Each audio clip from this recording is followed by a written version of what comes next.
Turned Up with the boy Mark the Mentor. Are you ready to take your trucking business to the next level? With Trucks.pro, you get access to the best load board in the game, giving you the tools to find higher paying loads and streamline your operation. And right now, you can try the Pro plan free for 30 days, a $159 value. Click the link in the description to claim your free Pro plan and start making smarter moves for your trucking business today. Warning: the following content contains strong language and may not be suitable for children. This content is primarily for adults as this is a trucking channel and truckers have filthy mouths. Please don't tweak if I say. Viewer discretion is advised.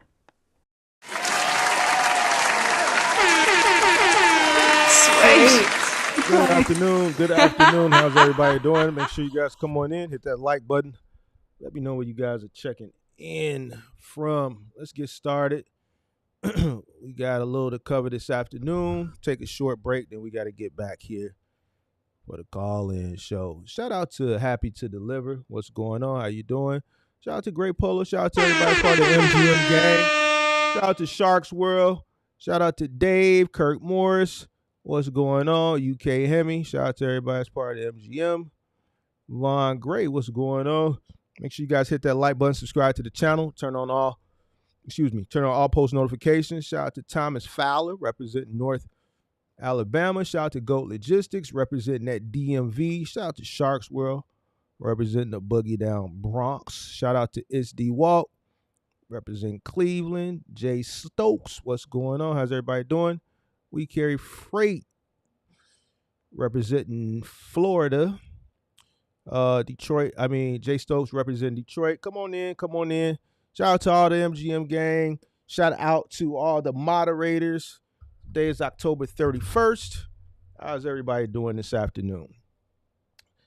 Shout out to Ty Trillis representing Cleveland. How's everybody doing this afternoon? All right, so I wasn't going to do a live stream. I wasn't going to do one. I was just going to do the call-in show. And I said, why not? I got plenty of topics to talk about. Might as well just get this one out the way. While I was just sitting here, I got a little time to spare before I hit the gym, and then we come back for the call-in show. All right, so we're going to do the call-in show this evening, Season 2, Episode 1. So if you one of those people that's been hitting me up to get on the call-in show, tonight is your night. All right, so try to come on early. I hate having to sit there and wait for someone to break the ice, and then I get bombarded with everybody trying to call in at one time. So when we go live and you see that link pop up, just click it, sit tight in the green room, and then I'll bring you up in the order in which you called in. All right, so what I want to talk about now is supply and demand. Supply and demand. Now, this is something that, what's known don't really need to be explained, but, yeah, I don't know, man. Like, I don't know, bro. Like, some people I don't even know, bro. I don't even know what to say. All right. I don't know what to say. Like, things work for reasons. Like, nothing is without reason. Like, nothing is without reason. The reason why I'm live streaming is because there's some type of format and system and technology, and there's some things working and moving behind the scenes as far as the internet and technology, which allows me to stream, which allows you to see me, which allows you to see me, which allows you to hear me. Just everything, there's reasons behind everything, right? So supply and demand is in place for a reason, right? Some people think that, freight just falls out the sky and rates are just determined by humans, and there's like no, there's not a formula that,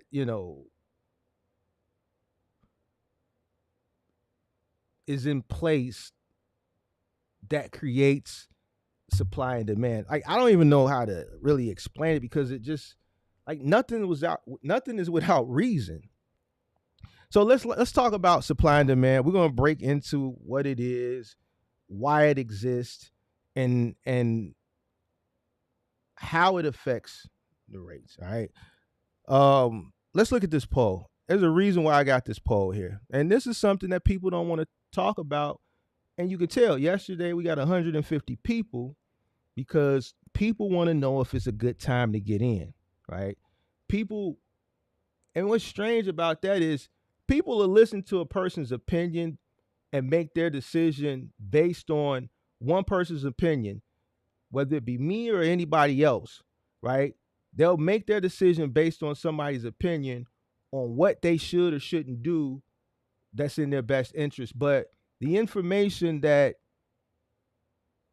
you need and the education that you need once you make that decision, like if you make it to come in, like people don't want to hear that. And then what happens is you get in and all these little fundamentals like supply and demand and seasonality and market and operation costs, things that people think they can wing it on and don't need to know and get by, like they find themselves struggling and failing. And then when they come and we go through these different things, they don't know. Is now a good time to get in? I just want to know what he say. Yes, it's a good time. All right, I'm getting in. But then all the little basic fundamental stuff no one cares about. That's just the weirdest shit to me. And this is why so many people fail. That's why they contribute to that 85 to 95%. But let's talk about it. Supply and demand when it pertains to the box show. Let's look at this poll. Are you getting similar rates like you were getting in 2021, 2022? All right, 35% of the people said not sure, new to the business. 5% said no, my rates have increased, which we know that person is a troll. 30% said no, my rates have decreased. And then you got 30% that say their rates are the same. So about 35% of people are saying they're still running at sky high rates. They're running at 10 gazillion dollars per mile. Okay. I don't believe it. You know, we got some trolls that participated in the chat. But the reason for me putting that up is to further prove my point of supply and demand and the market. All right. If you were around in 2021, 2022, when some of your favorite people, because I wasn't around back then. All right. The same shit that I'm telling you today, I would have told you then. Listen, you think Big Mark hated now? Big Mark they would have put a ticket on Big Mark head. The amount of people that was creating content, sending y'all up a river in 2021, they would have all got together and said, we got to get him up out of here. You already heard what they said last week. We got to get you up out of here. You got to they would have got Big Mark up out of here. They would have had to put their money together and send a hitman to get Big Mark up out of here because Big Mark was telling y'all the truth and they don't want to hear it. I would have told you the same thing I'm telling you now. Brace yourself. What did he say in the movie? What was that? Old dog, brace yourself, fool. That's what I would have told y'all. Y'all wouldn't have listened no way because you would have been in that euphoric phase of a bubble and you still would have did the same thing anyway. All right, so the point that I'm trying to make is the rates were up in 2021. Why? All right, supply and demand, right? Demand. This is what I don't understand. Why do people say there's not a such thing as supply and demand as far as the rates are concerned? Why do people think that the market doesn't dictate the rates or why supply and demand? So explain this to me. If no one buys anything, what is there going to be to move?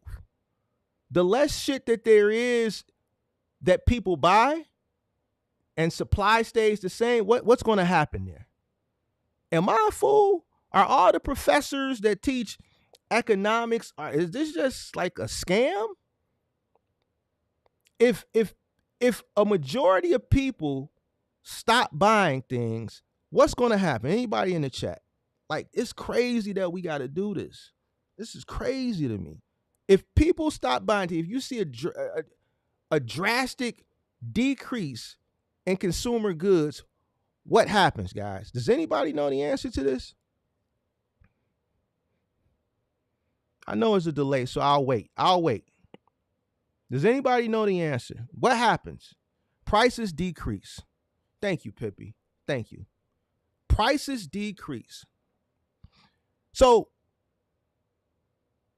during the pandemic, when all the free money went out, volume increased, right?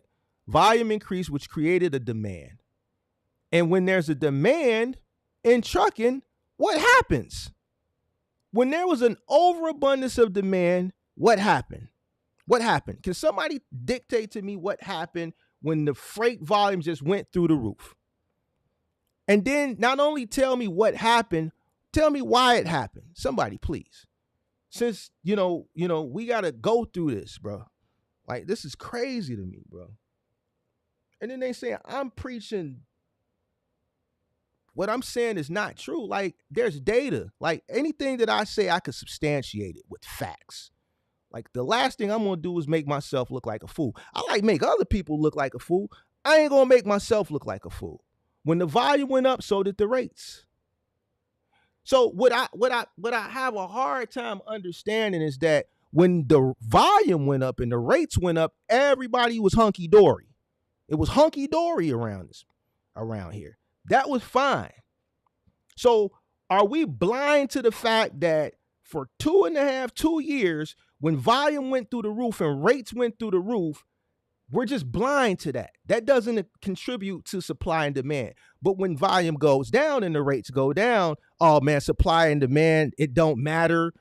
That don't dictate the rates. Like, this shit is ridiculous. It's ridiculous. Nobody will hit this link though. Nobody will hit this link. People push narratives.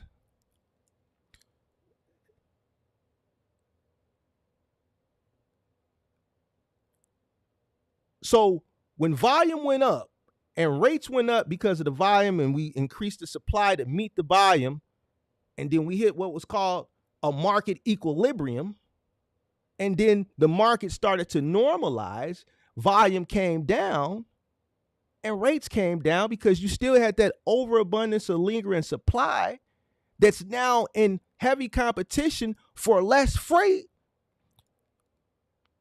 That sounds like a dictation of rates to me. Because if people could dictate the rates, check it out. If people dictate the rates, can somebody explain to me why the rates ain't still high like they was in 2021? If you as a carrier can dictate rates, explain to me why y'all ain't got the rates high. Explain to me, because I want to know. If y'all as carriers make rates, and don't say people taking cheap freight. Don't say that. That's some bullshit. That's some bullshit. Now, you know it's some bullshit. If people dictate the rates, what was y'all doing different when the volume was up? And why y'all can't do the same thing that the volume? Because there should be an equilibrium there. You should dictate. You should keep the market equal. You should dictate the market equilibrium. Let's talk. See, this is why my OG spent all this money. Listen, let me explain something to you. Rates are dictated by supply and demand. If me and you are the only landscapers in the town, and we're the only two people who can cut grass in the town, what's going to happen? What's going to happen? One of us got to book the jobs. We're not sharing. We in competition. We're going to keep lowering our rates. The more people, and add more people to that, the more people you add in competition, the lower the rates are going to get. Supply, demand, competition. Did we pin that link to the chat? It's in there. Hey, Pippi, can you just drop that link every 3 or 4, every 5 minutes? Just redrop that link. Redrop that link. Subscribe to the channel, turn on post notifications, hit the like button. Right now, are you getting similar rates like in 2021, 2022? 27% says yes. 38% says no, they've decreased. 4% says they increased. We know that's a troll. And then 31% says not true. So most people are normal, except for the one guy who's running at $1 gazillion amount, because he's running higher, according to the person in the poll, than what the average rates were in 2021 and 2022.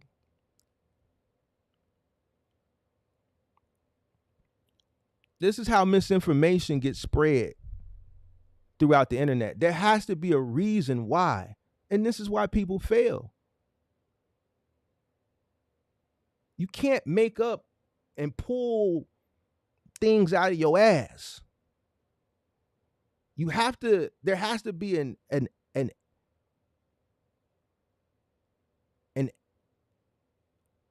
a reason for things. It's simple. Market. Nobody can answer the question. I answered it. Can y'all explain to me why you ain't, if you can make the rates, why don't you make the rates go up?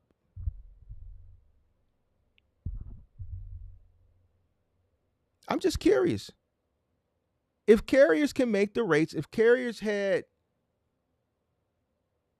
an impact on where rates go, can anybody explain to me why you can't do what you did in 2021? If you were the ones that caused the rates to go through the roof in 2021, according to what people say, why can't you do it again? It's what Jay-Z said, make another Hove. Why you can't do it what you did in 2021? Why you can't do that again? AJ 335, what's up?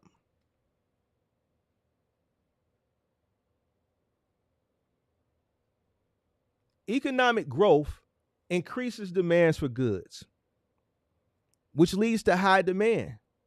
There was a bunch of economic growth a few years ago, which increased the demand, which increased the rates.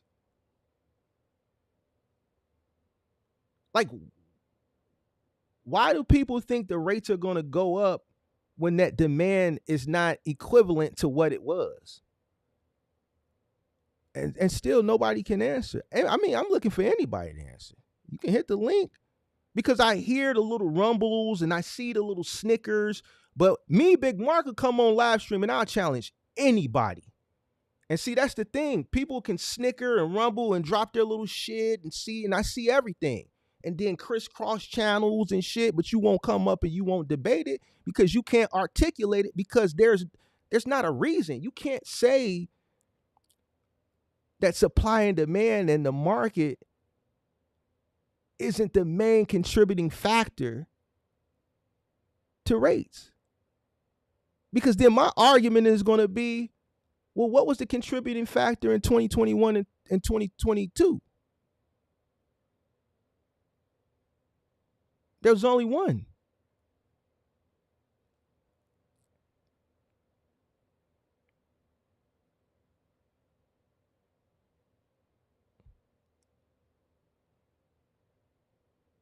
So where are we at here? Other things that contribute to the market, fuel prices. That contributes as well. Why? Because that affects the supply.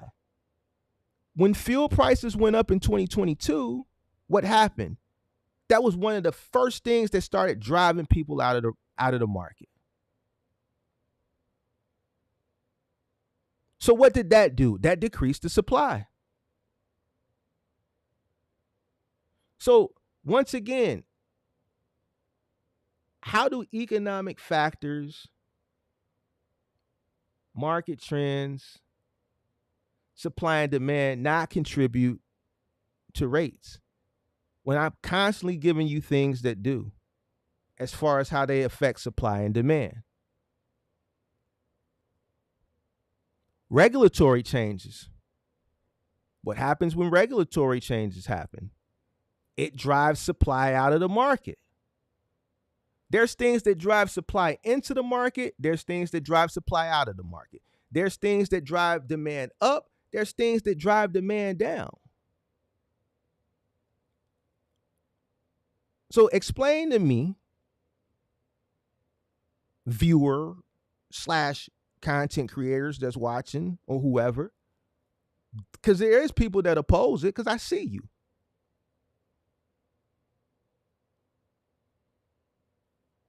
The difference with me is I'll challenge you. I ain't the type to say shit and not up for a debate. I love the debate. I love it. I'm not scared because I know that I can articulate myself. I know what I'm talking about. Nothing is by chance. Nothing. You can't wing shit. You can't get by without knowing. How do you be successful if you don't know what it costs you to run your business? How is that possible? How do you know what you listen? How long can a person wing it before they fail? How do you not know what? How do you wing it for? Like, how do you wing it and not know what you're profiting or if you're profiting or not? If you don't know what it costs you, you don't know what you're making. If you don't know what it costs you, that means you don't know what you're making. You can't determine what you make if you don't know what it's costing you.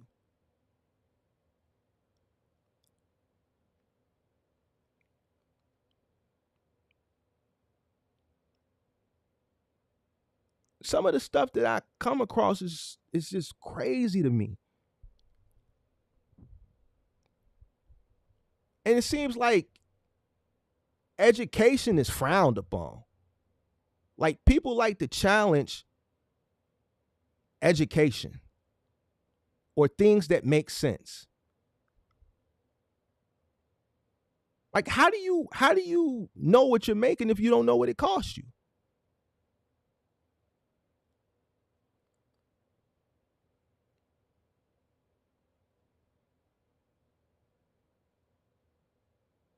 And this is why so many people fail.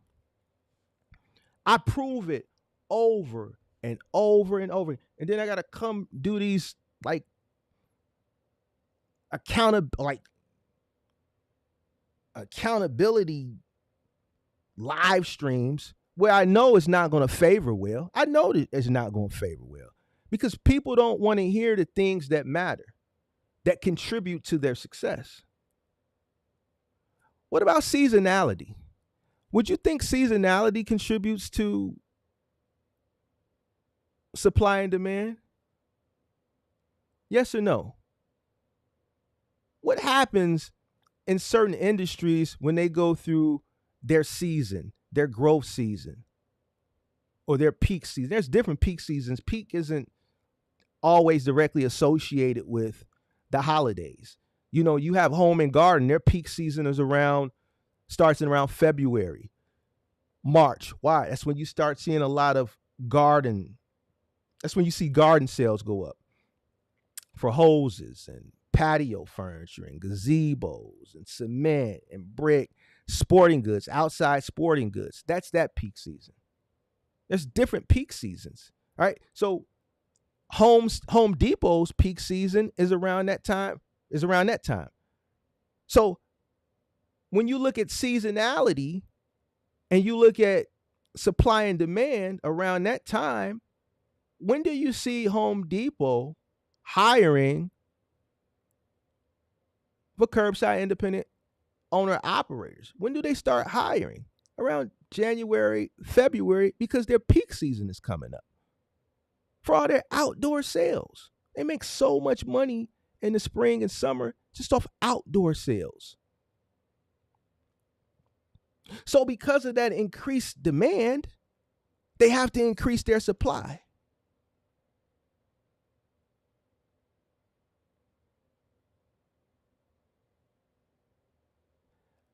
If the demand increases and they can't increase the supply, then that's going to create more demand for the people, the supply that's there, which is ultimately going to drive up the rates, right? The whole point of increasing the supply as the demand goes up is to create some type of market equilibrium.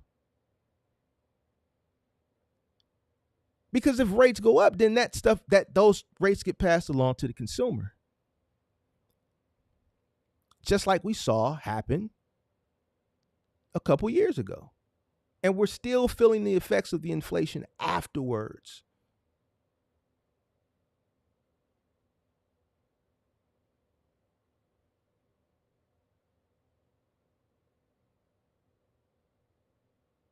So I ask, can anybody explain to me how we constantly, and I see people constantly saying that market doesn't dictate it. And then when I ask the question, then what dictated it in 2021, 2022? No one wants to answer that. If you can create and you can set the rates, do what you did then. Make the rates high, make them a gazillion million dollars a mile like you did in 2021. If you dictate them, if nothing else out there dictated, well, we dictate the rates, then make another Hove. But you can't. And see, I'm just the bold person to not sell you the bullshit and tell you what you want to hear. I'm going to tell you what it is. There's an equation, supply and demand. And you don't like it, but it's the truth. No matter how many ways I simplify this shit. Let's look at the box trucks, for instance. The same truck that you can go buy today, 3 years ago, it would have cost you 3-4 times the amount. Why? Because there was demand for it. And the supply was short. Because there was a demand, the supply decreased. So because there was such a demand and there was such low supply, the more the demand, the lower the supply, because people were buying, the shorter the supply got, the higher the demand went. Fast forward to today. Buy one truck for a very low price. We'll give you the second truck half off. Why? There's no demand for it anymore. No one wants to get in. People don't have the money to get in. People are not interested to get in. So you see all these trucks sitting. All right?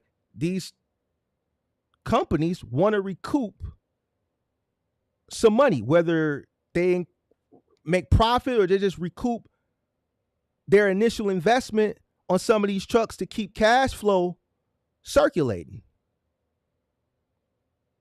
The demand isn't there anymore. And they have overabundance of supply. So that's why the trucks are as low as they are, to the point where they're willing to give you the second one half off.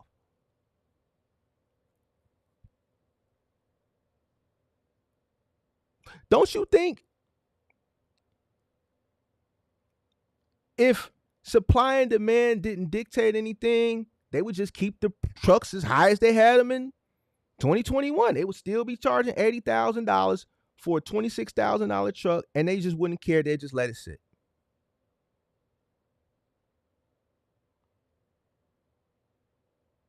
If you were in a situation, hit the like button, subscribe to the channel, turn on post notifications, and it was you and one other person in competition for something. If you're in competition with someone for something, right? What do? You bid, right? How do you bid? What's the first thing you should know when you bid on something? Can anybody answer? Everybody's quiet today. Ooh, it was a lot to talk about yesterday. What's the first thing you should know when you bid on something? What's the first thing you should know when you bid on something? No, I want some engagement. Don't get quiet today. You weren't quiet yesterday. No, don't get quiet with the smart shit. You should know what it costs you. How can you bid if you winging it?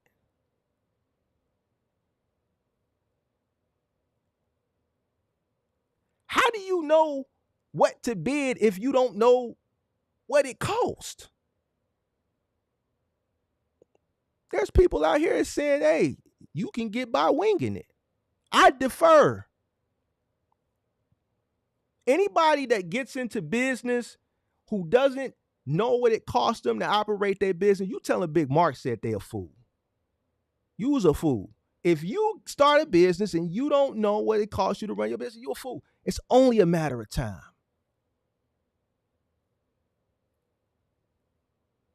Why are you even in business? So if you need to know what it costs you, that is what determines how low you can bid.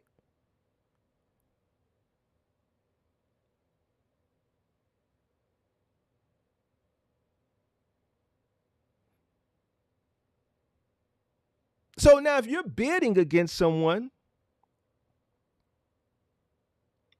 you're not bidding up. This ain't no auction.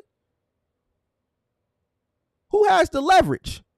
Who has the leverage in a service industry that's based around the market? Who has the leverage? Who has the leverage? Who has the ultimate leverage when supply and demand plays a role? Who has it? Who has the leverage when there's a pool of competition and supply and demand plays a factor? Who has the leverage?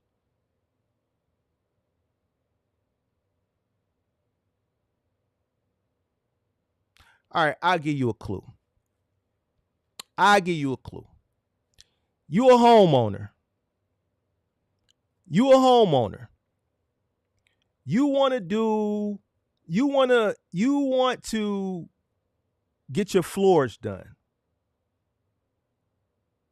You want to redo your floors. You call 5 contractors.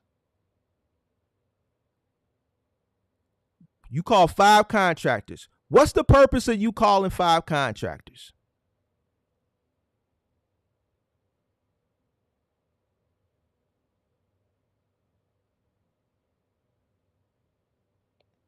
I'll wait.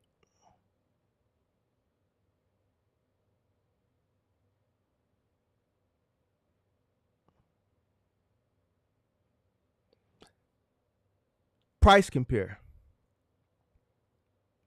Now, not everybody looks for the lowest price, but most people do. Competitive pricing. Why? Because competition drives down rates. You got 2 companies or 3 companies that you, out of the 5 that you say you're going to work with, and they're following up with you. The company that you really want to go with, they came in the middle. Or let's say they came in at the top, but if you can get them to where the second person came in, that you'll take it. They're all calling you to follow up. What do most businesses do when they're competing with the customer for a job?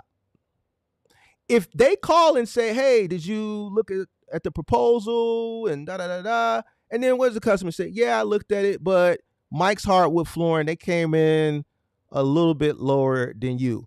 And what is John's Hardwood Flooring going to do? What's the first thing they're going to ask them? What's the first thing they're going to ask them? Like, let's come on. Where my homeowners at that's done bid on things and other people that's done bid on things? What's the first piece? Y'all act like y'all ain't got the experience. They're going to say, how much? Why? Because the materials are getting charged back to the customer anyway. They're going to price match.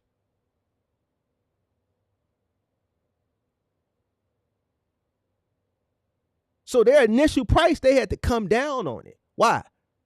Because the competition. Now, that's a person who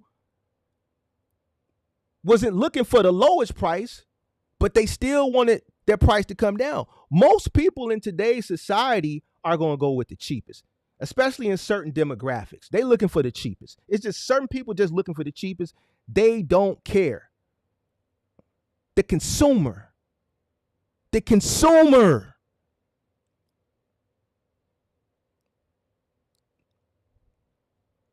If the consumers don't buy nothing, what happens? Listen, I got to break this all the way down. I got to break it all the way down. Because see, what happens is you got people out there that negate Big Mark. They negate Big Mark. Mark ain't no fool. Listen, I come from an educator's home. And I know they don't like when I say that, but I ain't going to get up here and make a fool out of myself. What happens if consumers don't buy nothing? One thing I know how to do is present a curriculum. Ooh, I can break this shit down and make, listen, what happens if consumers don't buy nothing?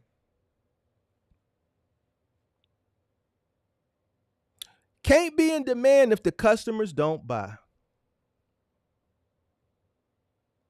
And if the customers slow down on buying and the demand goes down, what happens to the prices? Now you got more competition competing for fewer customers. Guess what? Everybody wants to stay in business. You got some businesses, and here's where the business people, this is where we shine at. See, now this is where I'm finna shine at. My cash flow may be way longer than your cash flow. So now in an economic downturn, when demand goes down, but you still got an overabundance of supply, now it's whose cash flow is the longest. Listen, I can operate at cost for the next 4 years, and I'm straight. I can withstand this economic downturn. The question is, can you? There are businesses that operate at cost. There are businesses that can afford to operate at a loss for years and years and years. Purposely. See, this is where business people shine. And this is why it's hard to debate a guy like me. Because I can give you case studies on where this exists.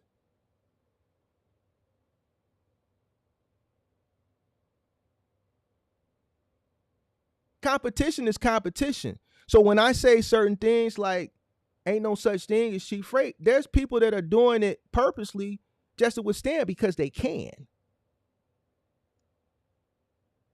They can operate on smaller margins because they can. It's business, it's competitive, it's a market.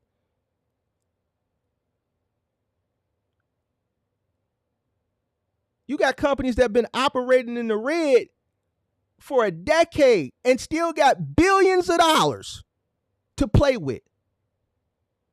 Do we need to go through it? This ain't just in that sector. This is in every sector.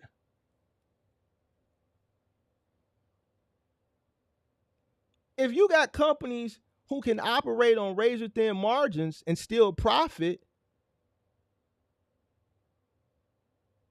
you think they're not? At the end of the day, the consumers have the most influence on rates. Because guess what? Without consumers, you have nothing. You have nothing. You are nothing.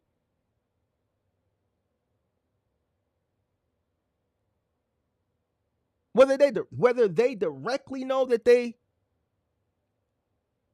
influence them or they don't. So if anybody has influence outside of supply and demand on the rates, it's the consumer.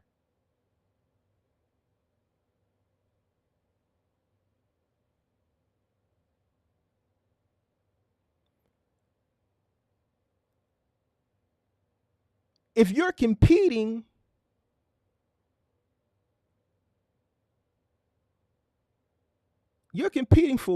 for the work.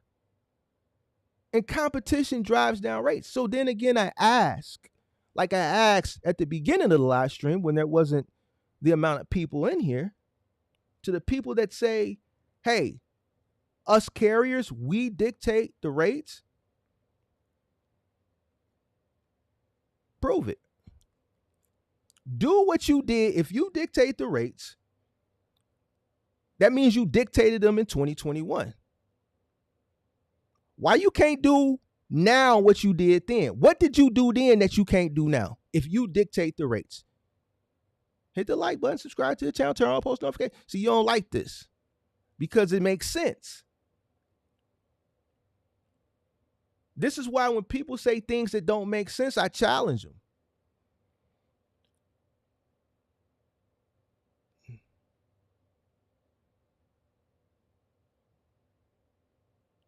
Show me. Show me what you did in 2021 that you having a hard time trying to figure out today.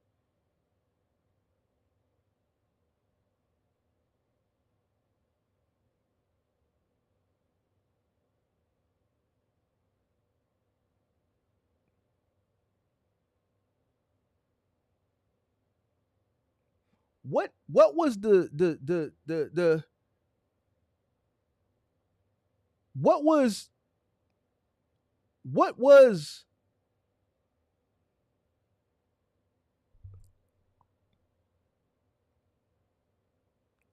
the golden goose or the silver lining or the silver bullet that you had, or the secret sauce, let's say, that you had in 2021 that you just don't have it no more?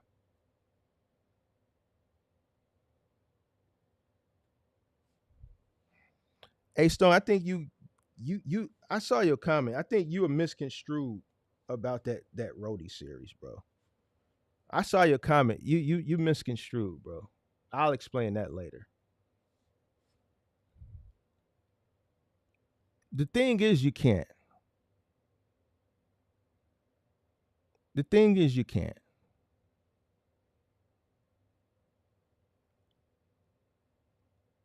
Because if you could, you would. I think anybody, if they could make a gazillion $1,000,000 a mile, they would.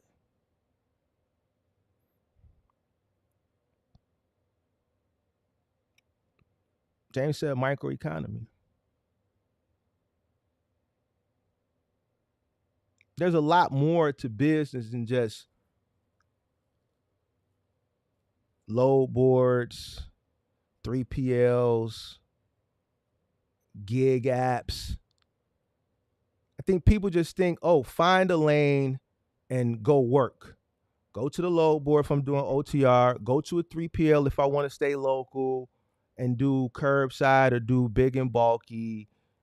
Supplement that with apps, or run, supplement that with apps, or whatever the case may be. No, it's more to it.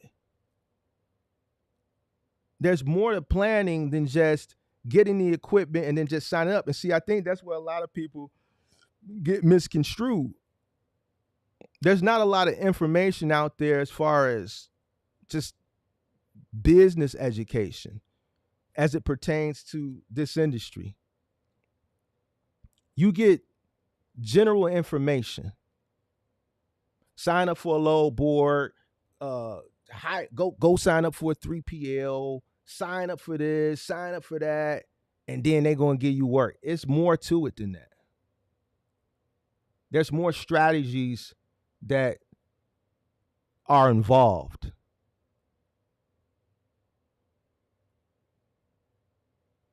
Because if it was that simple, and if none of this stuff that I'm talking about now didn't play a factor, why majority of people struggling? This stuff that I'm talking about now is the main reason why a lot of people started to fail. But yet people say supply and demand, the market isn't a factor, when I continuously prove that it is. No one can answer the question on why you can't duplicate what you did in 2021.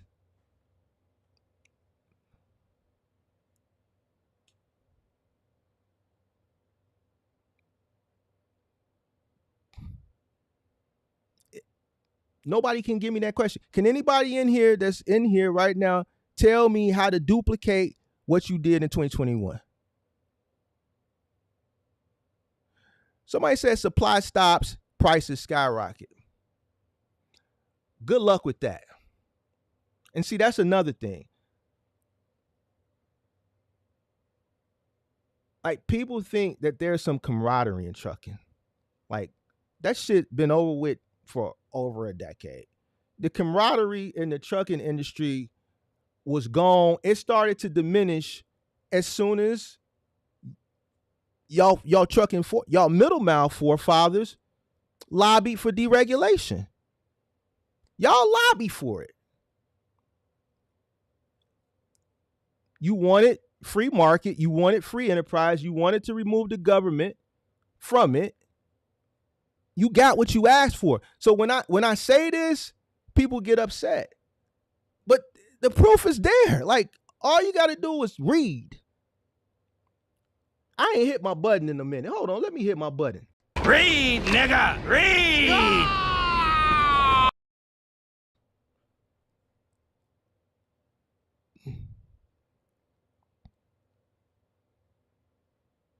You know what spearheaded and took away from the camaraderie? When it got deregulated. You wanted the competition. This is what happens after decades of competition. You get what you asked for.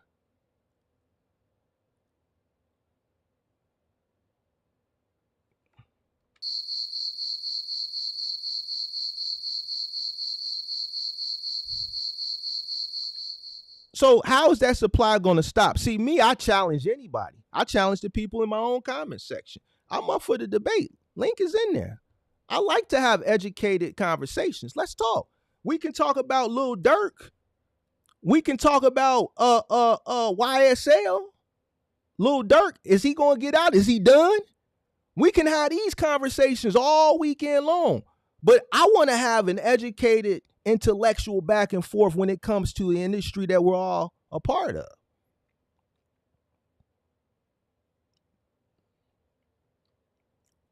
Is Lil Durk done? Is he done? Is Thug getting out? What about Diddy? What y'all think? See, y'all want to talk about that. Y'all will talk about that. Y'all will watch all these channels that just break these things down with these different theories and shit. But the shit that you a part of. So, where's that at? Where is that at? Right here. Supply stops and prices skyrocket. How are we going to stop the supply? How are we going to get a bunch of freelancers that aren't unionized to all get on one happy accord? How is that going to happen? I see one guy running around trying to, one little poor soul, one little poor soul trying to do it. I see one guy trying to do it. How is that going to happen? But then when I say this is what your trucking for, listen, if you was in trucking 40 plus years ago, about 44, 45 years ago, this is what your forefathers asked for. So you have to deal with this shit. This is 4 going on 5 decades of the aftermath of what your forefathers asked for. You wanted the government to get out.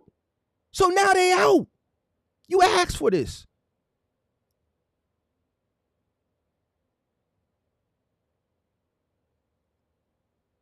So you got to deal with what you asked for. Some of y'all don't even know what I'm talking about. And that's a problem.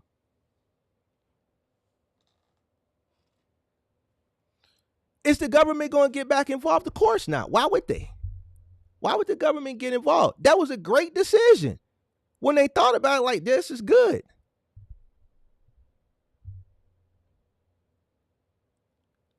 This goes back to, and we can throw this in the pot too. What happens if they get involved? What happens if we go back to regulation?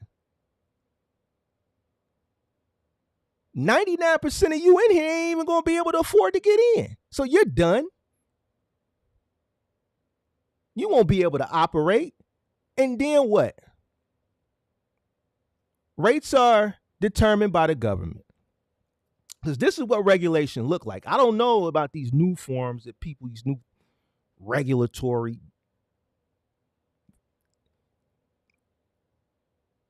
fairy tales people got in their head. But guess what? Rates are going to go up. Government is going to regulate it. Majority of owner operators are going to get priced out.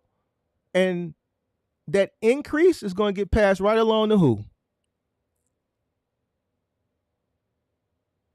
So the money that you think you're going to make extra, you're going to lose it at the register.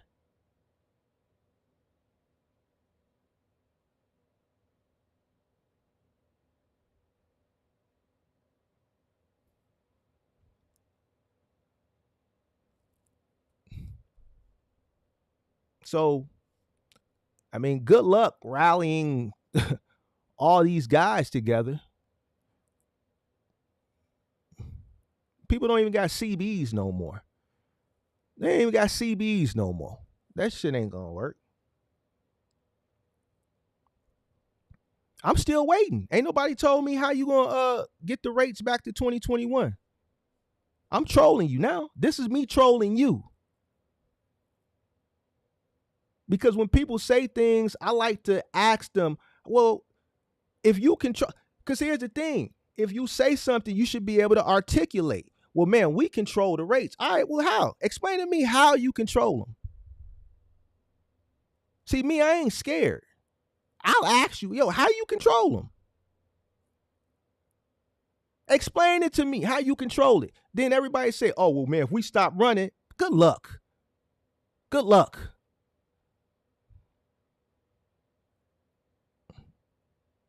But that's not the debate. The debate is, how do you control them?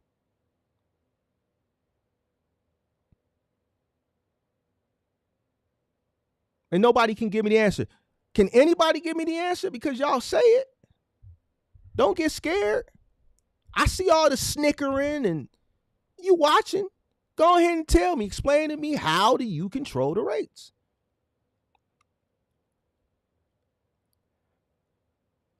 What did you do in 2021 that you can't do right now? Since the market and supply and demand don't, explain to me how you do. Why don't you do what you did then? Make another hole. Why you can't make another hole?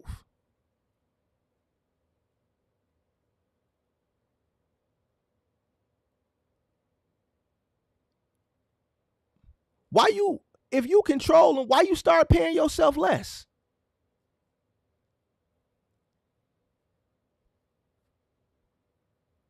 If you had some control over it, why did you stop doing what was in your best interest? When you control something, you dictate, you determine. You are the determining factor.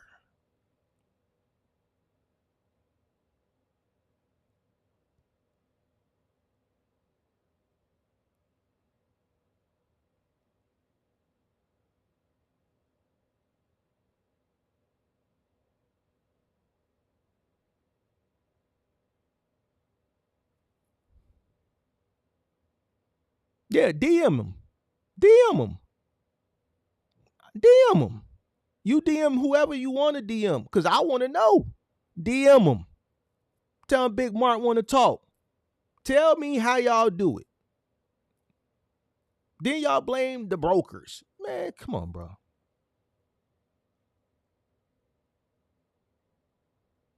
Think about this. Don't you, if they robbing you, don't you think the percentage they robbing you, it would be more money if you determine the rates? If you determine the rates so that they can rob you, like, come on, that shit don't even make sense. Don't you think they would want to rob you for more money? Like, this is why it goes back to what I'm saying, man. People just be saying stuff, bro. It don't make sense. Stuff has to make sense.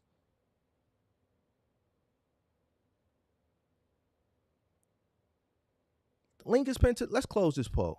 We got to make this link more accessible. Let's close the poll. Let's do this. Hold on. Oh, no, because I'm on some bullshit today. I'm on some bullshit. There you go. Explain to me. I want to know. I'm ignorant. I'm ignorant because I've never heard of this. I've never heard of, you know, the supplier in a market industry. That's just like me being in a stock market and just saying, you know what? You know, I want to buy some Apple shares. I want to buy them at $1 a share. I can't buy them at $1 a share. The market dictates it. The market dictates that rate, supply and demand. The less shares that are available, the higher the price goes. If people start dumping and selling and the supply increases, the lower the price goes. And then that presents an opportunity for entry.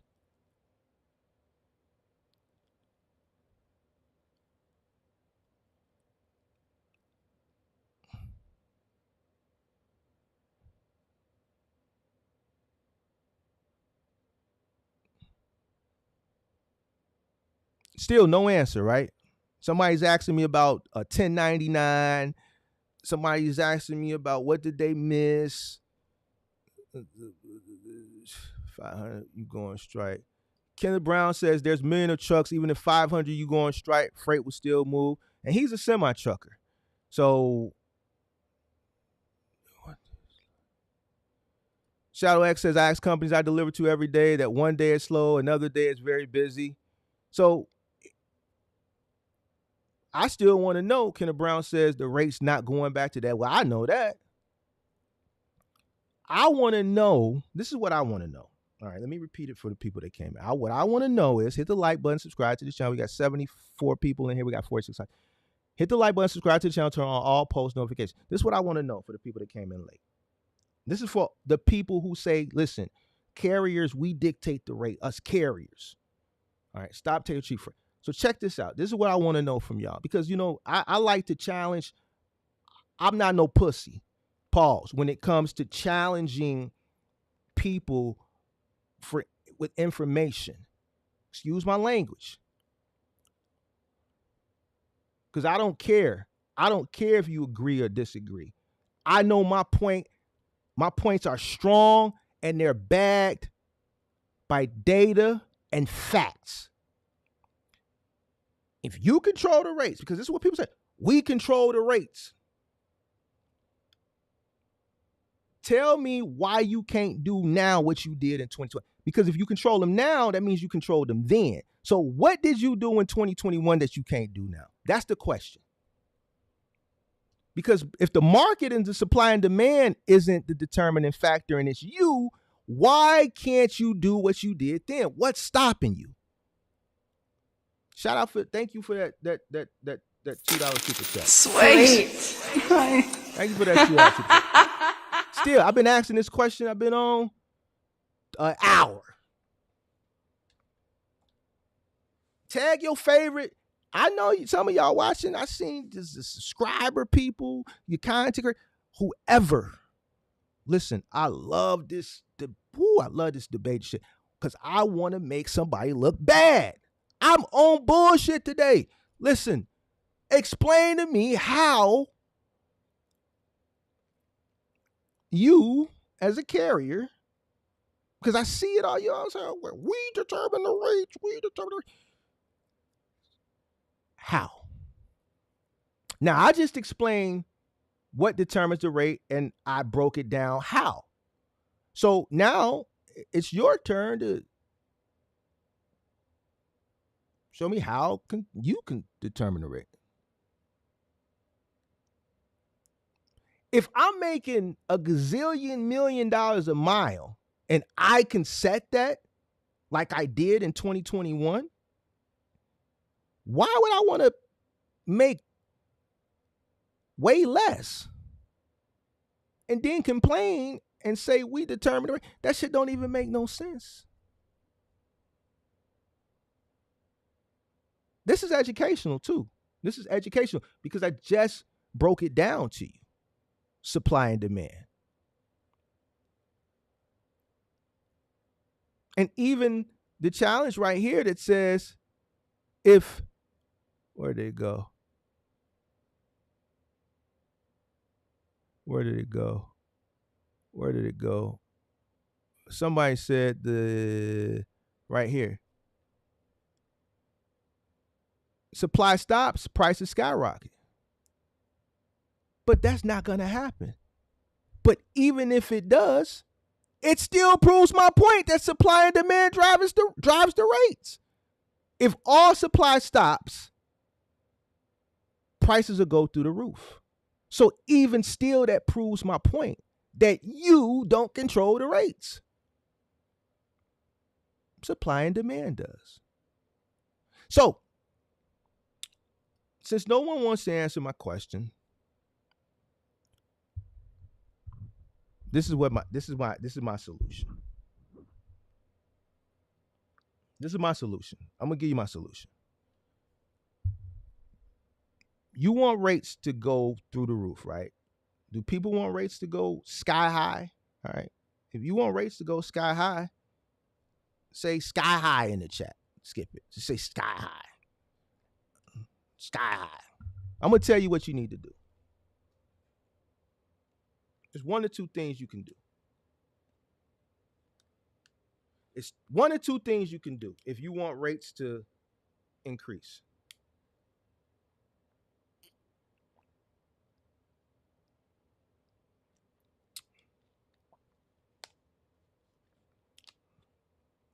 Matter of fact, I'm going to see if somebody can answer the question. You want rates to go sky high? It's one or two things you can do. What are those? Give me both of those things. One or two. One or two of them. Engagement, guys. Because listen, this is the best way to learn. You gotta, don't be scared now. Don't tuck your tail. Don't tuck your tail. What time is it? Because we got to get to the gym because we got the call-in show tonight. I'll be back for the call-in show. Nope. CPM don't got nothing to do with it. That'll increase your profit margin, but we talking about rates in totality in the market. We talking about market rates. We talking about the market. Has nothing to do with you individually. If you want rates to go up, not profit margin. We're not speaking on a micro perspective. We thinking on a macro perspective. We talking about the market rate. All right, nobody's gonna get it. I see nobody gonna get it. If you want rates to skyrocket, one or two things are gonna have to happen. One, supply is gonna have to come down tremendously, or volume is going to have to go up tremendously. If you want rates to go up, one or two things have got to happen. Either supply has to come down tremendously to get those rates that everybody so hopes and wishes for from 2021, or volume has to go up tremendously.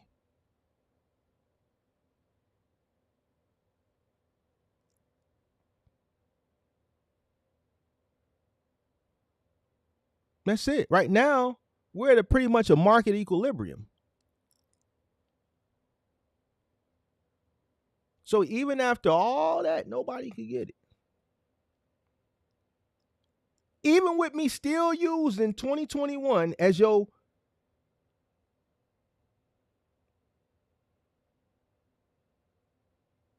example, as your case study, still can't get it.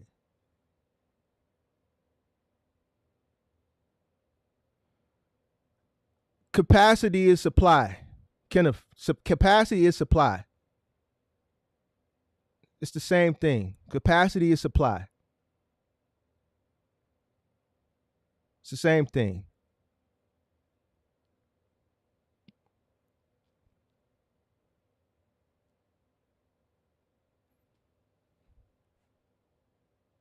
That's it. I've given multiple examples, and still it's like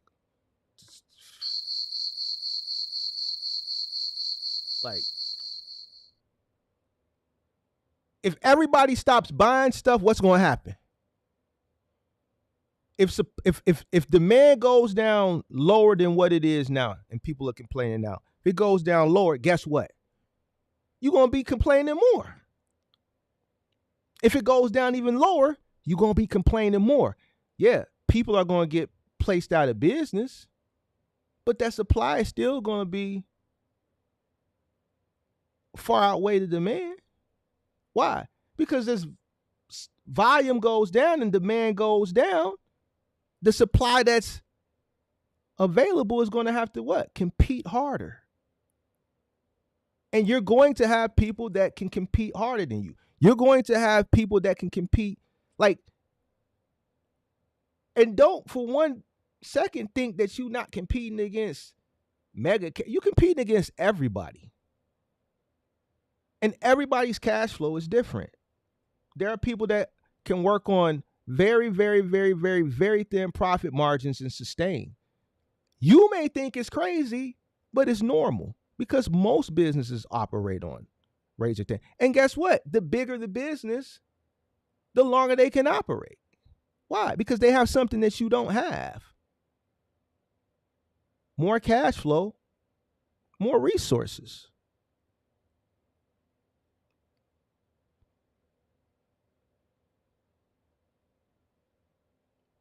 Stop thinking that the world evolves. And see, that's another issue. People think you get beside yourself. Never get beside yourself. Always remain humble. Why? Because there's always somebody out there that can operate. They got more resources than you. You can't dictate what the next person does. In 2017, I operated at a loss for a whole year, my trucking company, trying to figure out how to cross dock. It didn't put me out of business. Why? Because I had cash flow and I had another successful company. Somebody else that might have entered into cross docking and was trying to learn the landscape of that probably wouldn't have made it. They might have not had enough cash flow.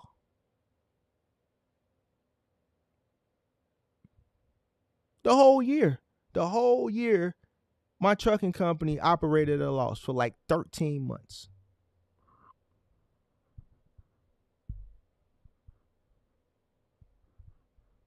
Sure did.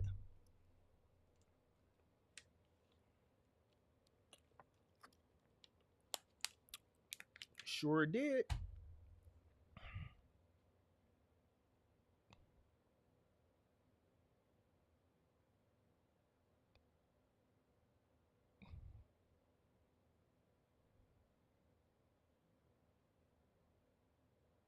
So link is always going to be pinned to the top of the chat. Listen, I love these educational topics. I like these more than yesterday. See, yesterday, people just want answers to the money. 150 people in here yesterday to know if now is a good time. But when we talk about market supply, market demand, supply and demand, we talk about market equilibrium, we talk about all the smart shit that this is the shit that I like talking about. I get more excited talking about like smart shit than just, it's now is a good time. Right, because you know what? This is the shit. It's just going to determine if you're going to have a long, illustrious career. Knowing how to navigate through the industry, through different market cycles, knowing how to navigate through the industry, through economic upturns and economic downturns, knowing how to forecast, knowing when to take advantage of opportunities, knowing when to exit. Just like you want to know yesterday, I saw y'all showed up yesterday, know if it was a good time. There's other factors too once you get in, because you still have to maneuver.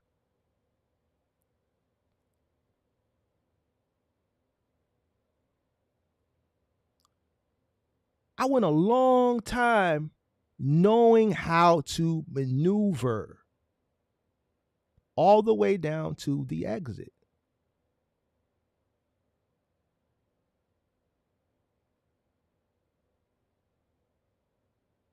Why? Because even that had to do with supply and demand and the market. Reading the market, understanding the aftermath understanding the cycles.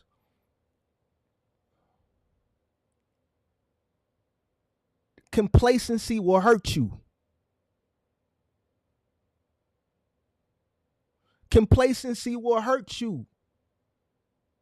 There was a few people in the chat said, man, Mark came up because he offloaded all his trucks to suckers. Okay, let's say if that's the case, which is not. Mark was already up. All right. But okay, let's take that analogy. It still was a market play, because upon my understanding, if I would have remained after the pandemic, the remnants of the pandemic would have put me in a bad. I would have still had a bunch of trucks and still not enough people to run them. And then the quality of people that's working right now is trash. So that still was a market play. I still had to make a decision based on supply and demand in the market, which was a great decision, by the way. Man, listen, thank you. I don't know, like, I can't, if any of them people that bought them trucks for me, y'all happen to be watching me, I appreciate y'all. Woo, listen. Man.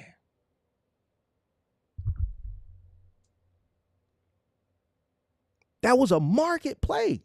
I'm never going to get a chance to sell. What? That shit was that'll never happen again. What if I would have been complacent? What if I would have just been complacent and not understood the market and understood that inflation was coming?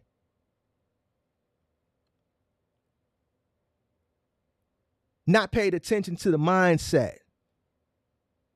Man, that pandemic changed people's mindset on the way they looked at work.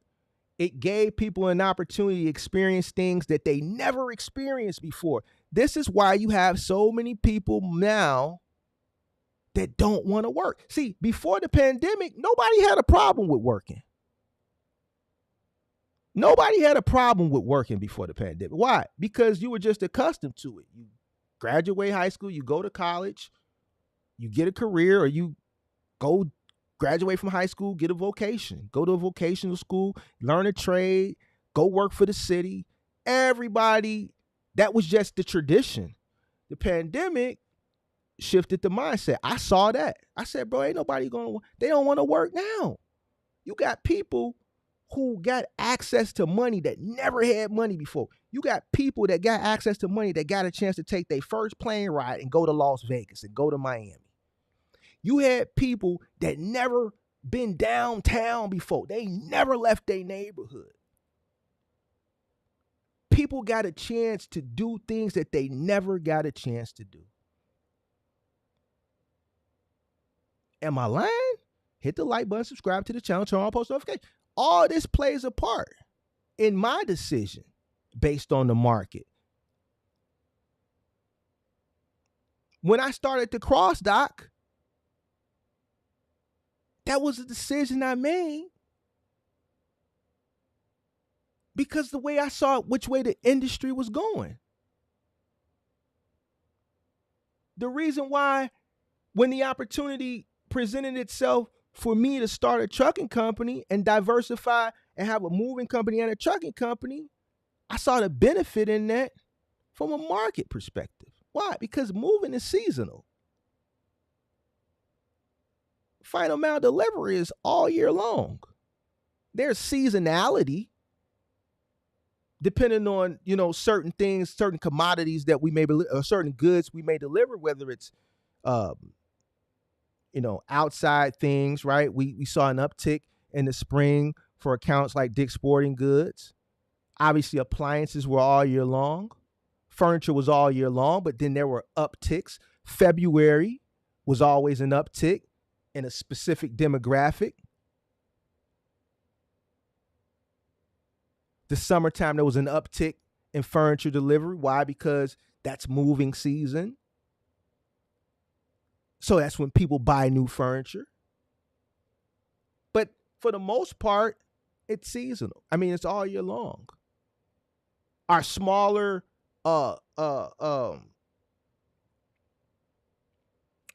smaller let's say package delivery accounts like Office Depot. This was all year long. There were slower periods during Christmas break, during summer break, but this was all year long. So from a market perspective, it made more sense. Now I'm diversified. Just like you diversify in the stock market. Why? You don't want to put all your eggs into one basket. Why? Because what if the market is red in that basket that day? You want to have other plays in other sectors that could possibly be green, so you can minimize your losses. Do we got to go through that? That's about link pin to the top of the chat. Listen, I want to destroy somebody today. I love this shit. I live for this shit.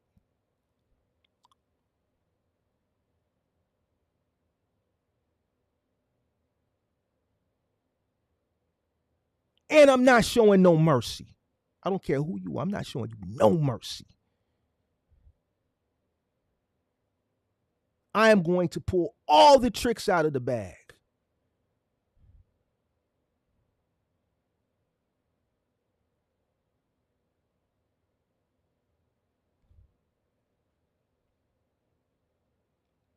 Still nobody answered the question.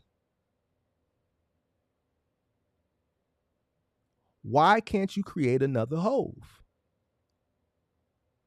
Make another Hove. Make another 2021.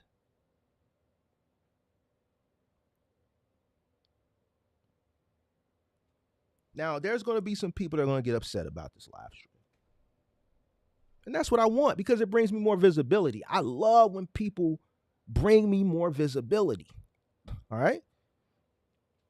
See, me, I make content for my audience. I don't make content off other people's content and shit like that. I make content for my audience. People like making content off of my content.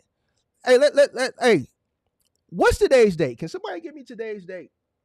I'm finna prove to you something. What's today's date? Somebody tell me what today's date is. All right.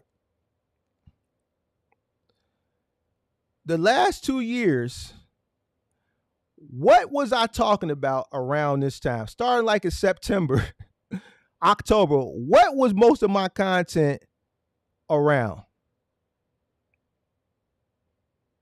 The last 2 years around this time.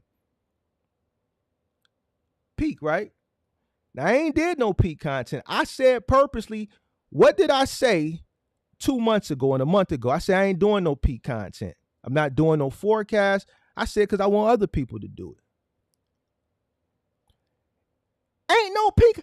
It's November and ain't no peak content. When Big Mark was creating peak content, everybody was challenging my peak content. 2 years, I made content going into peak season. And guess what? Everybody challenged my peak content. So the point that I'm trying to make is I create the talking points for the space. See, if I don't talk about peak season, nobody talks about peak season. Notice what's the topic? Cost per mile. You got semi-truck people, content creators that watch me talk about cost per mile. You got box truck people, because my whole thing been CPM for the past month and a half. So everybody talk about CPM. I ain't talking about peak season. In peak season, nobody talks about peak season. I set the talking points. Now watch this. I'm just proving you a point. Watch the blowback. Let's see if people cannot say nothing or if they gonna say something. Watch they say something. I can control that too.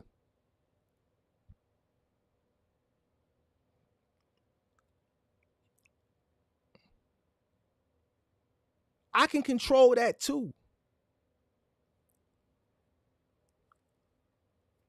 The social experiment that I verbally talked about 2 months ago, I proved it. Because here we are, November 1st. No peak season content. I said, watch, I don't talk about it. Nobody gonna talk about it.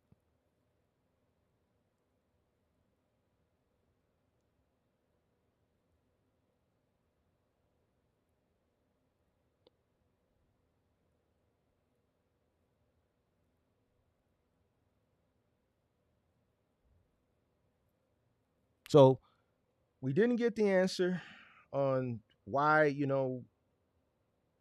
I asked people, no one answered. So I'm gonna have to just accept that you don't know.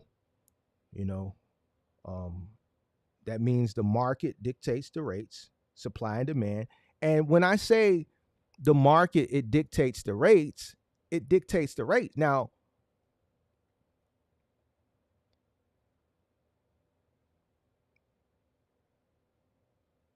as far as,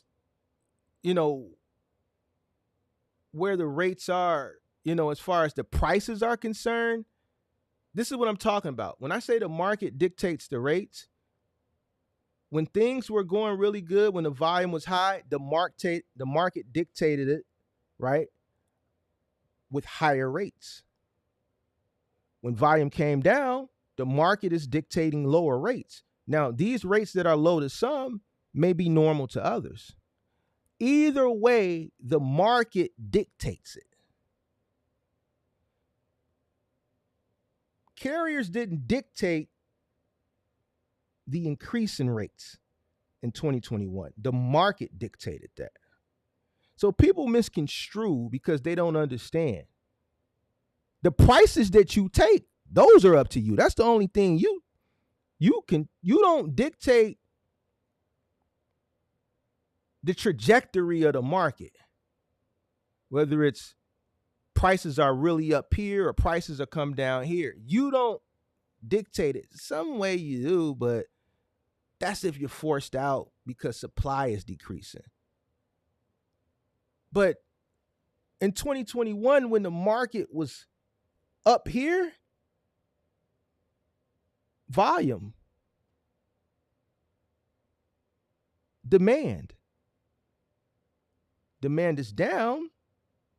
That's why rates aren't up here anymore. Rates are down here. There's no human that did that.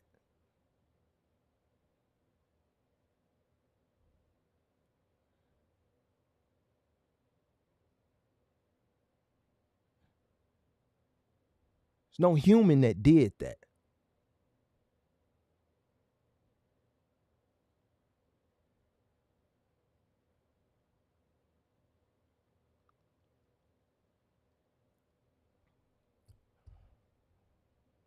Hit the like button, subscribe to the channel, turn on post notifications. So nobody is going to challenge it. All right, cool. All right, because I was ready. All right, I'm going to take a few questions and I'm going to go ahead and get up out of here. Let me see.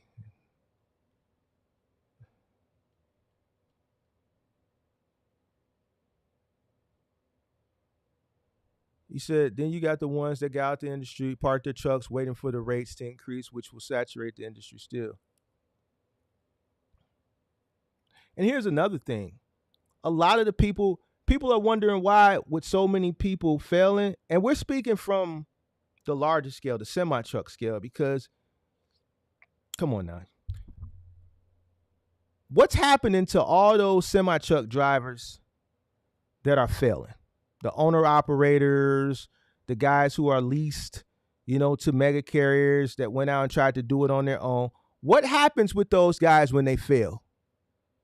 I want to tell you why the capacity isn't decreasing at the rate where people thought it would decrease.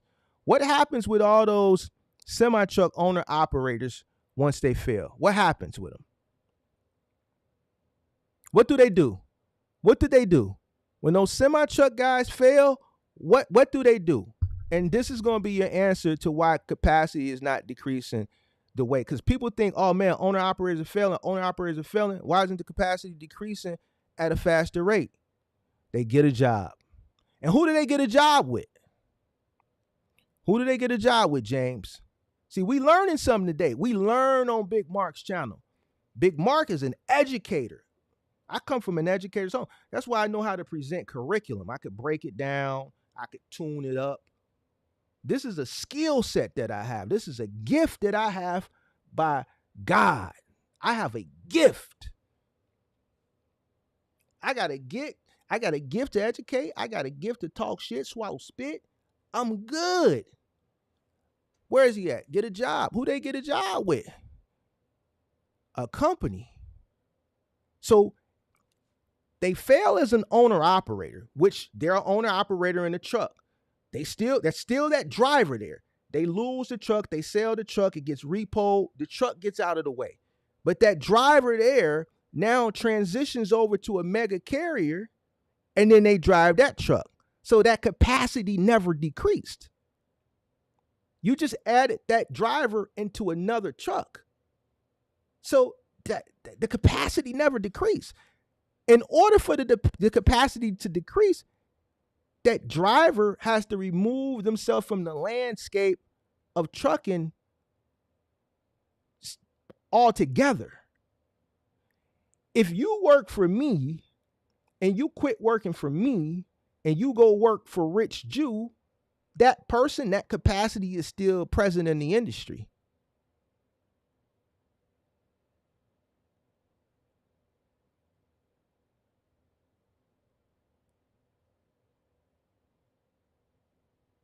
This shit is so easy.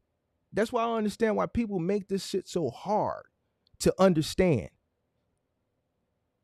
Now watch. Pay attention now. Remember where you heard all this stuff first. Remember where you heard it first. Listen. Do you think the apps like Curry, Freight, Roadie, etc. will pull a move like Uber and decrease rates for payout as they become more popular? They're already doing it. Curry's lowered the rates. Roadie has lowered the rates in some markets. So, yes. These companies are still, as far as last time I checked, Freight did a round of funding. They did a round of funding like last year. Freight did, Curry did a round of funding. So they're still raising capital.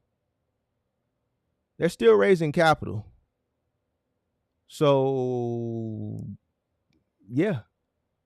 I mean, that's the name of the game. You know, they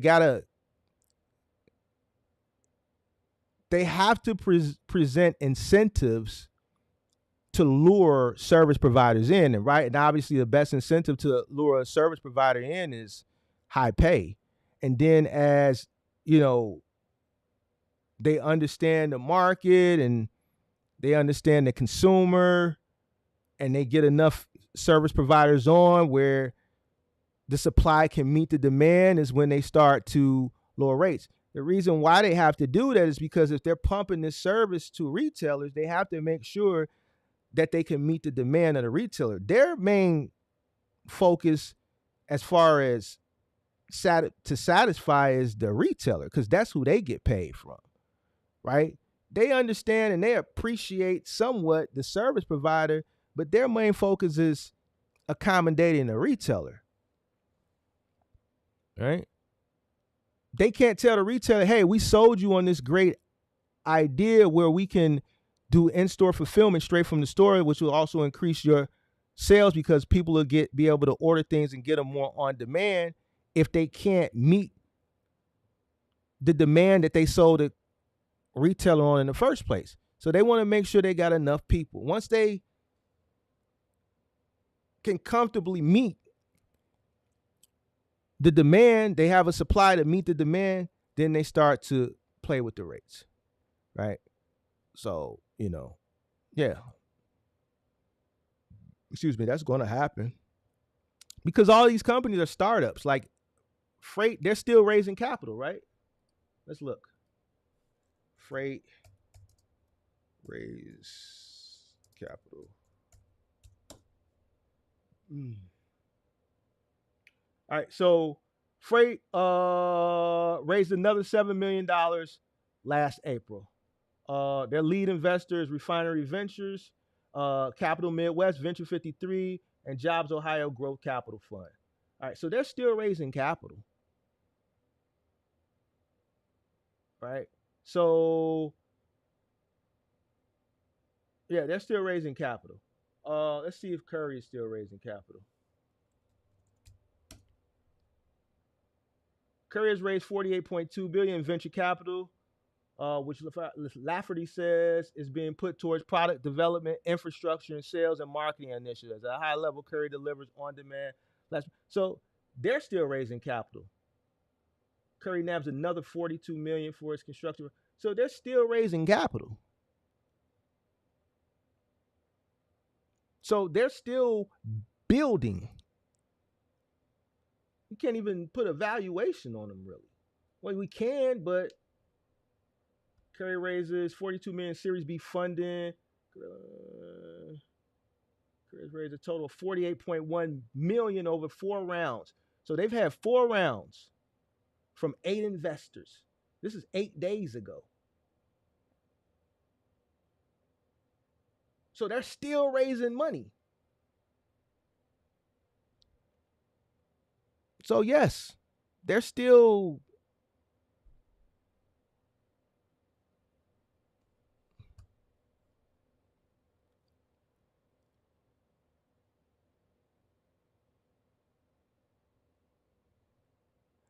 all right. Let me talk about this too, because I seen A Stone. Let me talk about this because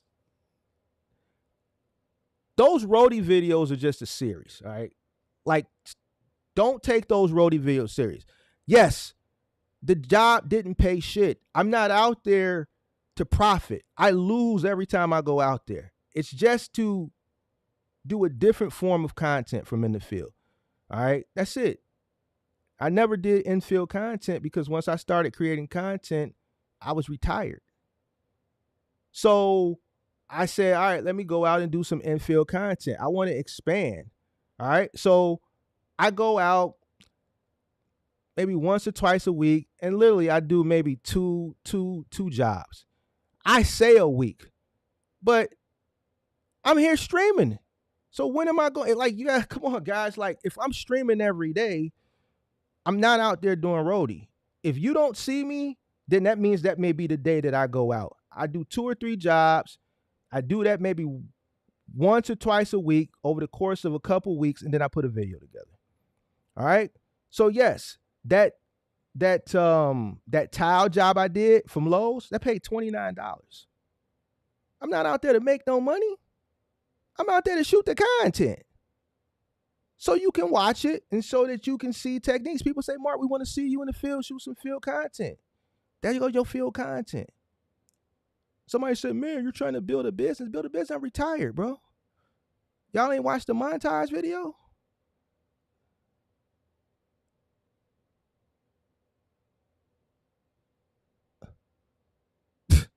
Bro, you think I'm going to proactively do that shit to make money? That shit, man,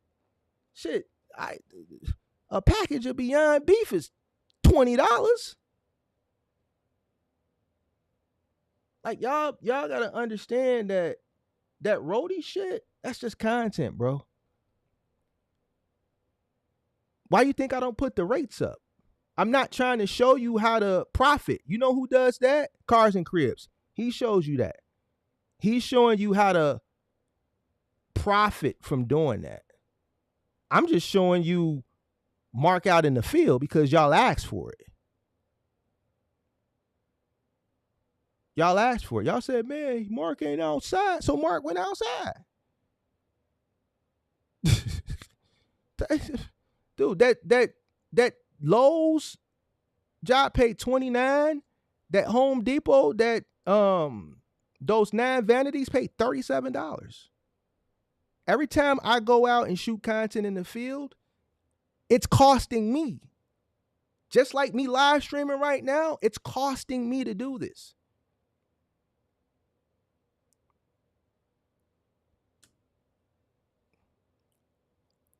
Y'all want to infield content. Y'all think, like, somebody said, but how do you build a business from? You don't. I said that yesterday. Y'all really think come on, man. Come on, bro.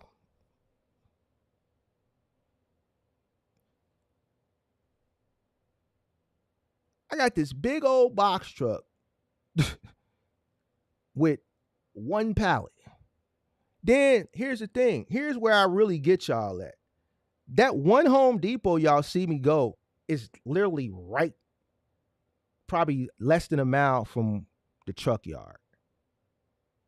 I only pull from that Home Depot. There's a Lowe's right behind of it. Each one of those orders are going less than 4 miles. A few miles west is the Walmart. And that shit goes within the area. Bro, I don't even go nowhere. That shit is all for content, bro. Like that shit, y'all. That's why I don't say, oh my God, look at this. No, it's just for content. That's why I'm trolling in the video.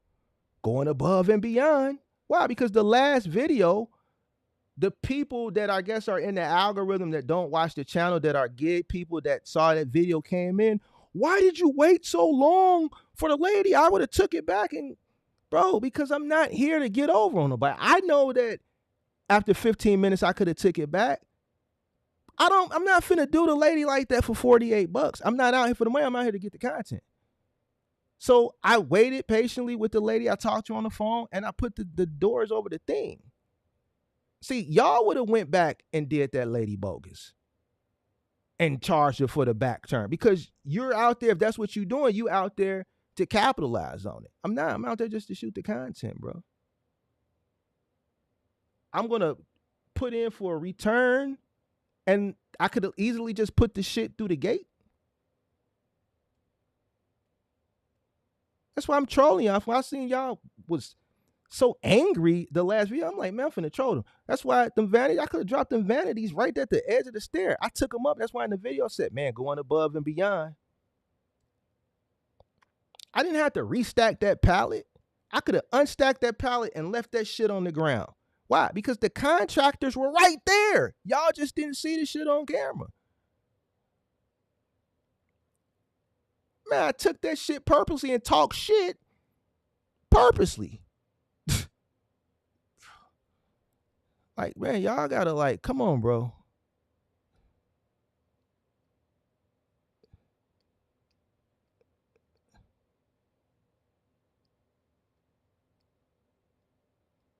Before gas, it don't matter. It's for the content, bro. I can afford to take the loss. Trust me, if I couldn't afford to do it, I wouldn't do it, bro.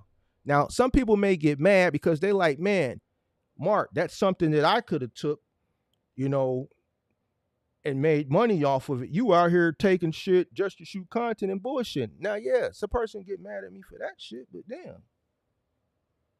Like, man, that shit, that tile went literally, I went from 83rd to 87th at Michigan. That shit like 4 blocks. Like, that shit ain't nothing, bro. I didn't go out none last week.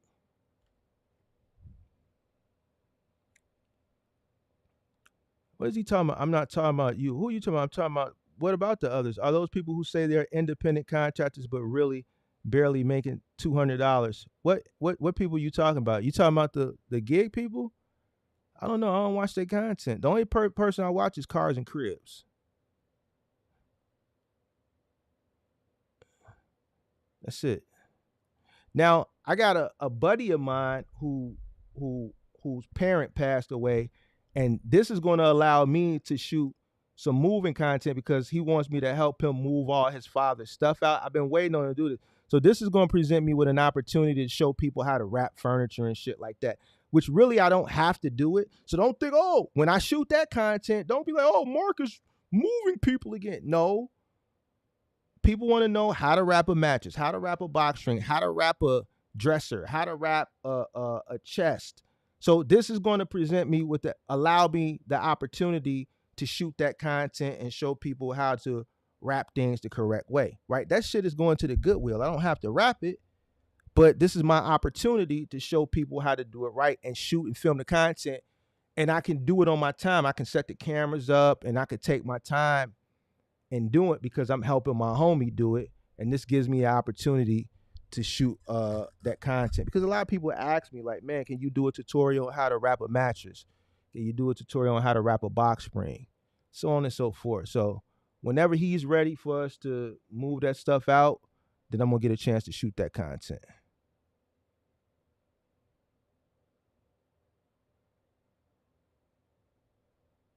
What is he talking about? Those people are saying. I don't know about who you said making 209.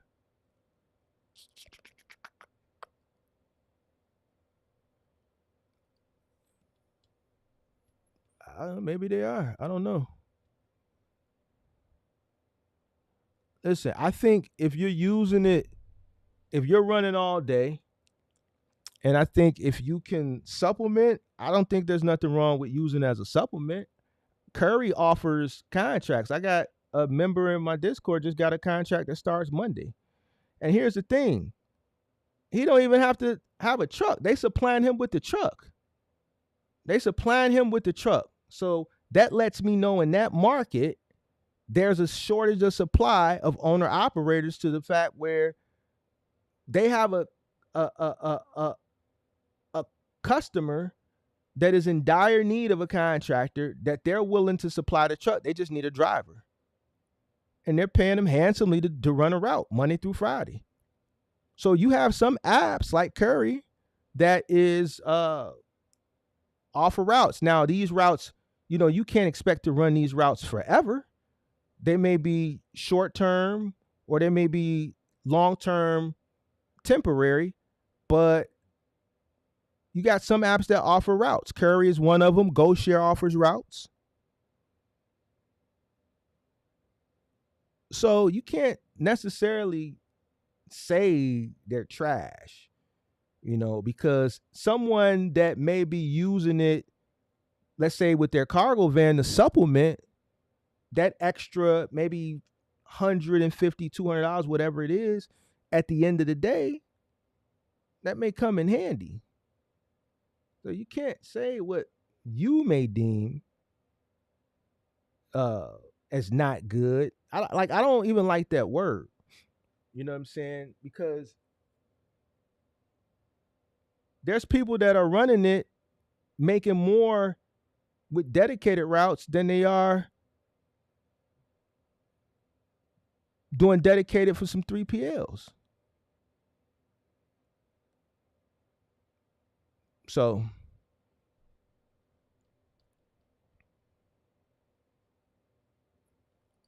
We Carry Freight says Curry has routes here in Ferguson. Plumbing, paying pretty good. The owner ops don't want to quit. Right. The thing with a dedicated route is once a person gets it, especially something that pays handsomely, they're not going to let that go.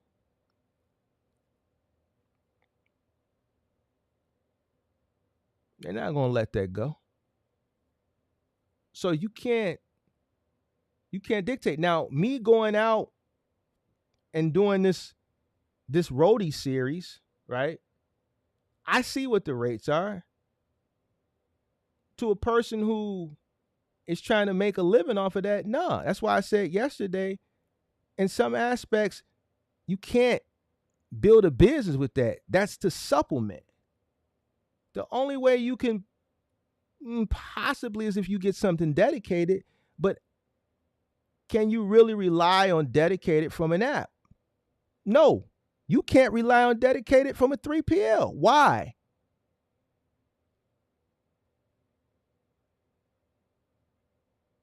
Because guess what? Just like you're in competition to get those dedicated routes or whatever those opportunities that pop up, and you got to hurry up and click on it. They're in competition too. Shit. Curry lost Johnstone in this market. Freight got it now. So the apps are competing for clients as well.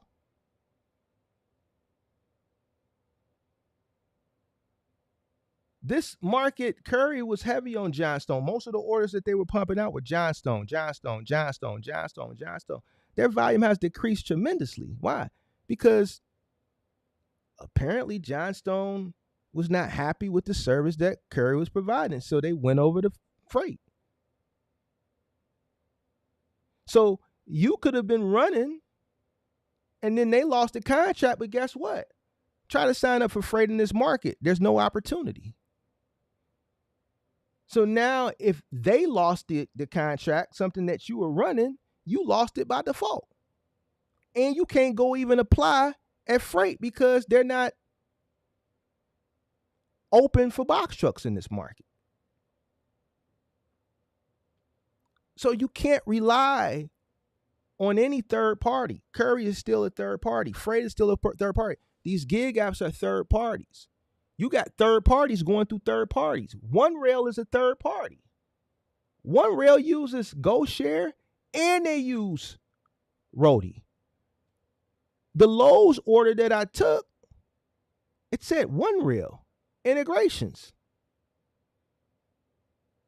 We know One Rail has Lowe's, and One Rail is the 3PL. So if they're the 3PL, which they're the middleman, and then they're middleman in the middleman. Which is why a 2,000-pound pallet of ceramic tile was going for $29.95. Now, I wouldn't advise you take that, but it made great content for me.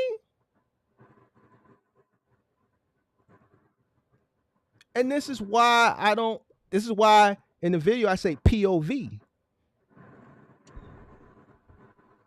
But because that had been, let's say, brokered, let's say stepped on. That was stepped on twice. It was stepped on by One Rail, and then it was stepped on again by Roadie. If you don't know what stepped on, you ain't from the trenches. What's going on, big dog?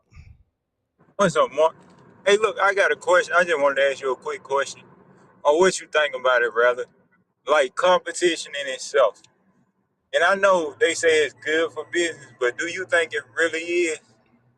Yeah, because without competition, you wouldn't exist.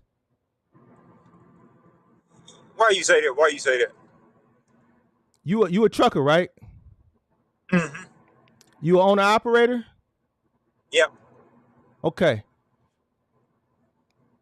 If the government wouldn't have removed themselves from trucking as far as regulation, do you think you would be able, you think you'd have enough capital to own a route on a specific interstate to move one specific commodity, you and only you? Okay. Do you think you would be able to afford that? No. Okay. There you have it. I got you. I was wondering what you thought about that, because I was thinking about it, like as far as the price. I mean, it can be a bad side because you going through a dead zone. You going through a dead zone.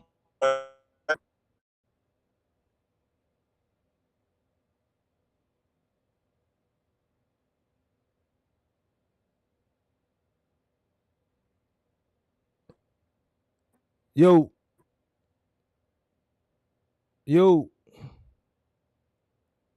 Hey, I hate when people freeze up because I really be wanting to hear what they got to say. Yo, if you can see it, you got to call back up. You froze, big dog.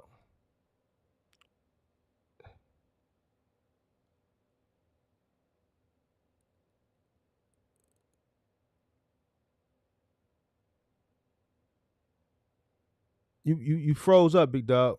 Yeah, you gotta call back up, man. You lost signal. So I don't know, bro. But yeah, come back up. M. Jackson, come back up. Yeah, so like these types of debates, I like having them. I love having them. You know what I'm saying? I like challenging things that I think that don't make sense. Because I want people to be able to, I just don't like when people say stuff and can't give a reason why. You got to have a reason. You can't just say things and not have a reason. Like when people say, oh, stop taking cheap freight. Why?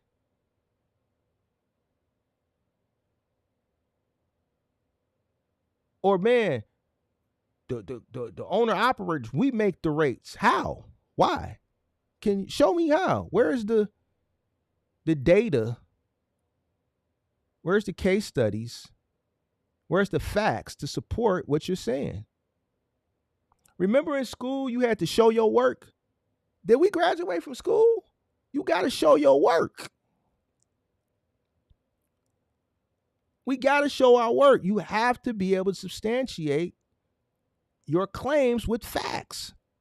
We can't just be saying shit. And this is why you can't say shit and not be able to substantiate. Because we saw this happen in 2020, 2021. Now, Big Mark wasn't creating content, but every now and again, an old video will pop up in my YouTube recommended.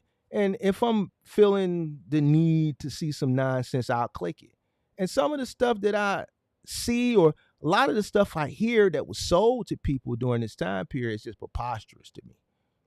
But that was a time period where you had novice educate novice. So the consumers, which were the viewers, didn't understand or didn't realize that they were being educated by someone that was just as new as them. Even though the video said, hey, just started my box truck business. This is my first truck. And the whole concept of the video was them renting their first box truck, getting their authority and creating content. And then they told you to hit the link and pay $10,000 for the minute. Like it didn't dawn on you that, hey, I just watched the video of a guy that just started and I'm actually clicking the link, finna cash app them $5,000. That didn't dawn on you. You did it, but it didn't dawn on you. You see what I'm saying? You did it though. So you got to hold yourself accountable. But the point that I'm trying to make was it was a lot of nonsense. Nobody asks questions because you clicked the link from a video that you just watched where the person literally just rented their truck and they're showing it and you paid a mentorship. That shit is crazy to me. Like, the more I think about it, the more crazy it gets, but you did it. So people weren't thinking that, hey, I'm being misled. It's different now. You only have a few people in the space. There has to be some level of accountability. And I'm speaking to the viewers.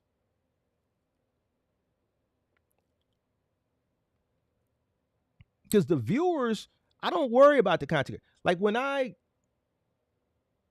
spar back and forth with content creators, like to me, that shit ain't about nothing. At the end of the day, one thing I can tell you about the content creators, regardless of their, tenure in the space, they're in a place where most people are looking to for information, right? So to the viewers, right,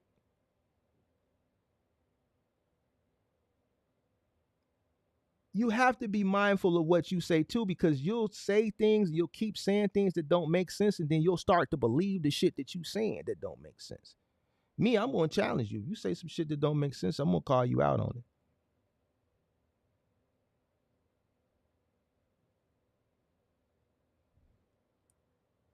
All right, so M. Jackson, you said you're going to come back up. All right. All right. Oh, today is Halloween. I don't celebrate Halloween, so. All right. So, yeah. So, what was I talking about? The one rail. So, yeah, the one rail, they stepping on shit twice. They got the contract with Lowe's. They the 3PL.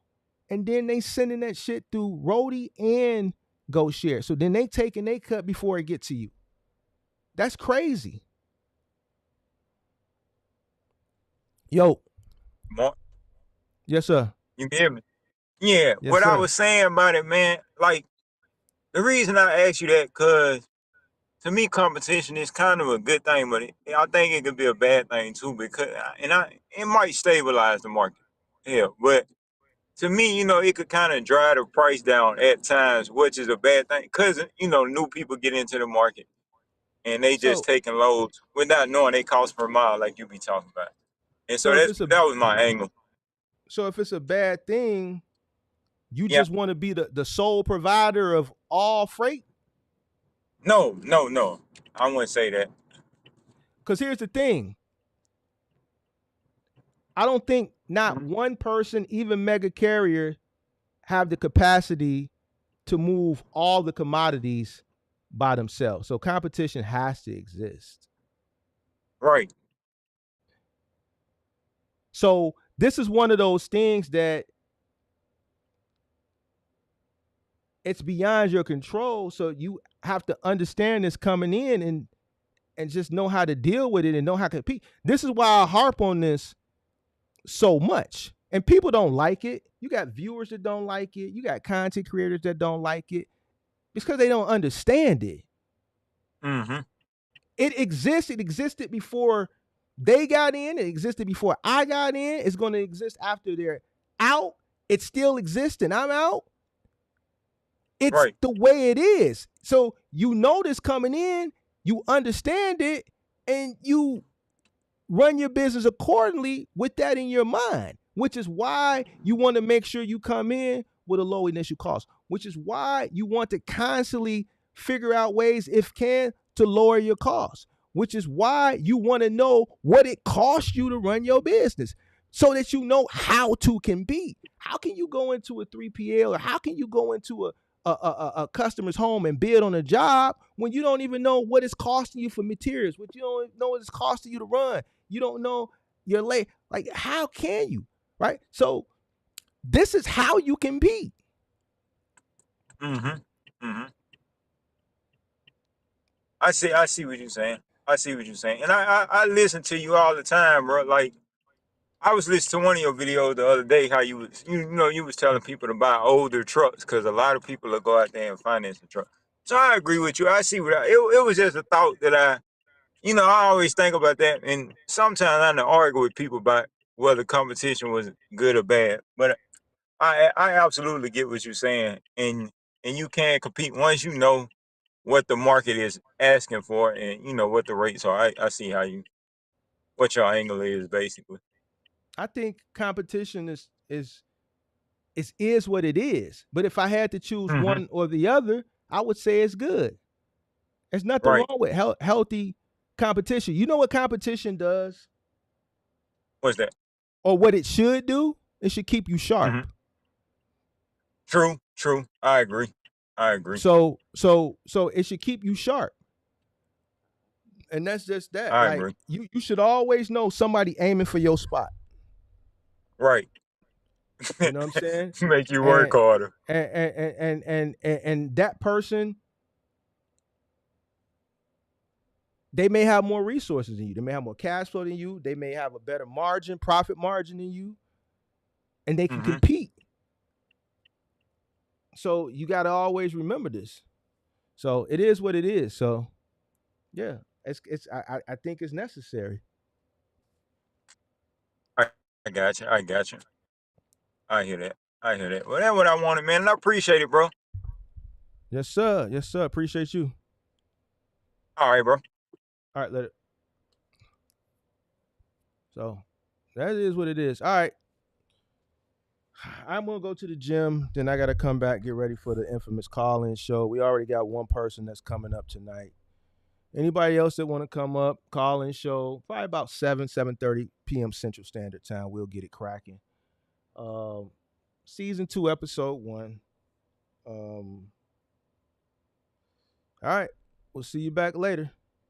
Peace.